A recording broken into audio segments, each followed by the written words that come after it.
We're intensely driven to try to prevent or stop human suffering, including the suffering of men, women, and children in Gaza. If you lose sight of the humanity of someone else, then your heart is hardened to a point where anything is acceptable and anything is possible. Part of our responsibility, we understand and support the proposition that Israel has to find ways to make sure that what happened on October 7th never happens again.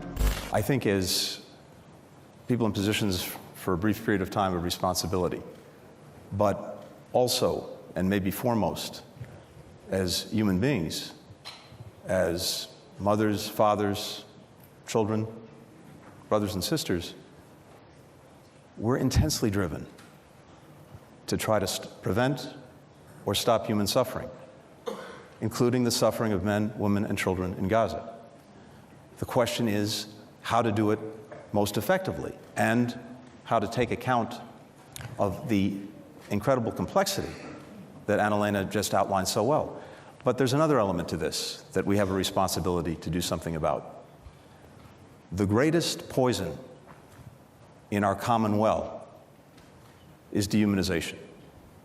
And we see that in all directions. And if you lose sight of the humanity of someone else, then your heart is hardened to a point where anything is acceptable and anything is possible. Part of our responsibility is to do what we can, to push back, to avoid, to call out dehumanization wherever it's coming from, in whatever direction, because if we can't get at that, it's very hard, if not impossible, to do other things.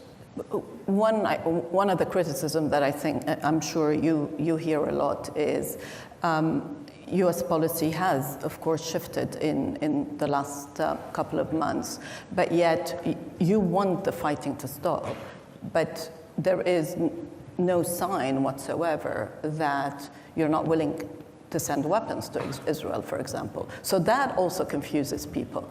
You know, when they look at the rhetoric versus the action, what would you say to that? Well, first, we're committed to Israel's security. That's been clear from day one. It remains clear. And we understand and support the proposition that Israel has to find ways to make sure that what happened on October 7th never happens again. So we start there. But we've also said, and not only said, we've acted on the proposition that, of course, the way Israel does that matters profoundly. The way it does it in terms of trying to ensure greater protection for civilians who are caught in a crossfire of Hamas's making. That's absolutely essential. Making sure that people in need get the assistance they need. We are working on this every single day. And as we've seen this evolve over the last 4 months, things have happened as a result of our engagement, our intervention, that I would say probably would not have happened, almost certainly wouldn't have happened without it. But it's not enough. It's insufficient. And that's why we're at it almost literally 24 hours a day. Stay with the Times of India for news breaks, analysis, interviews, and events. We bring you stories from your neighborhood and from across the globe as well. Subscribe to our YouTube channel. Hit the like button and press the bell icon so you don't miss any of our videos.